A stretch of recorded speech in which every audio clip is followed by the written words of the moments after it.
நயன்தாரா என்னதான் வேலை பிஸி அப்படின்னு சொன்னாலும் குடும்பத்தோட நேரத்தை செலவிடுறதுக்கு அவங்க மறக்கிறது இல்லை. ஷூட்டிங் வெளியூருக்கு போனாலும் அவங்க தன்னுடைய மகன்களை உடன் அழைச்சி தான் போவாங்க.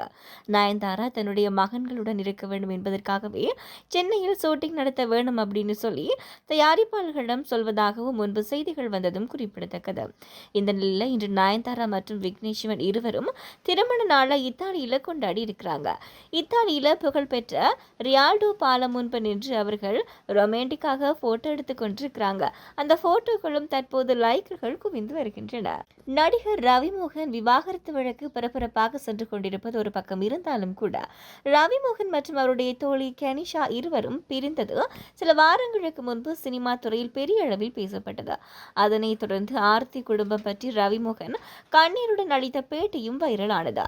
நீதிமன்ற உத்தரவை மீறி பேட்டி கொடுத்ததற்காக ரவிமோகன் சமீபத்தில் மன்னிப்பும் கேட்டிருந்தாங்க. ரவிமோகன் தனக்கும் குழந்தைகளின் ஸ்கூல் ஃபீஸ் கட்டக்கூட பணம் தரவில்லை அப்படின்னு சொல்லி நீதிமன்றத்தில் ஆர்த்தி வழக்கு தொடர்ந்திருந்தாங்க. அதை பற்றி 2 வாரத்தில் குடும்ப நல நீதிமன்றம் உத்தரவு பிறப்பிக்க உயர்நீதிமன்றம் உத்தரவிட்டு இருக்கிறது.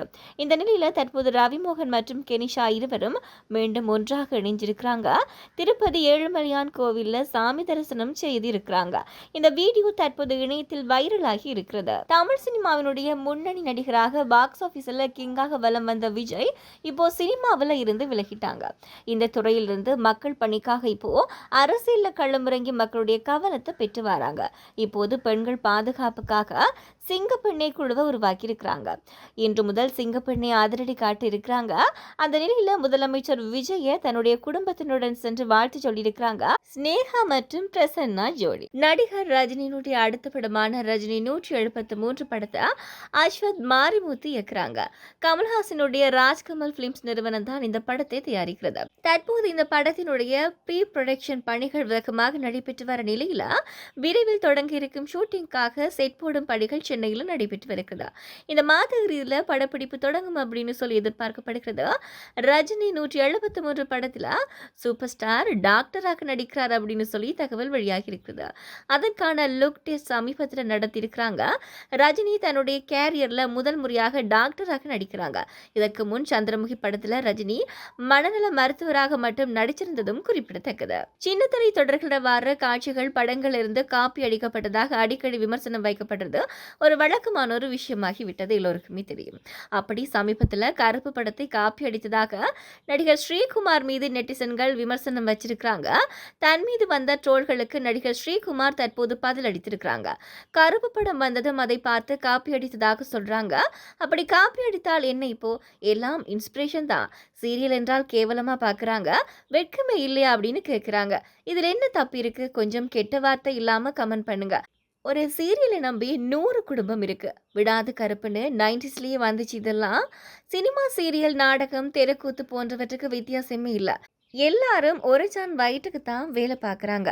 மற்றவங்களுக்கு இது என்டர்டைன்மெண்ட், எங்களுக்கு இதுதான் சோறு அப்படின்னு சொல்லி ஸ்ரீகுமார் தெரிவிச்சிருக்கிறாங்க. அழகு, பேச்சு திறமை, மற்றவர்களை சிரித்த முகத்துடன் அழகு முறை அப்படின்னு சொல்லி ஒரு தொகுப்பாளினியாக தமிழ் சின்னத்திரை மக்களுடைய மனதை வென்றவங்க தான் டிடி அப்படின்ற திவ்யதர்ஷினி.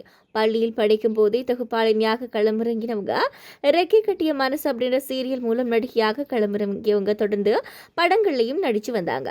விஜய் டிவியில் ஏகப்பட்ட நிகழ்ச்சிகளை தொகுத்து வழங்கியிருக்கிறாங்க. இவருடைய எல்லா ஷோக்களும் ரசிகர்களிடையே நல்ல வரவேற்பை பெற்றது.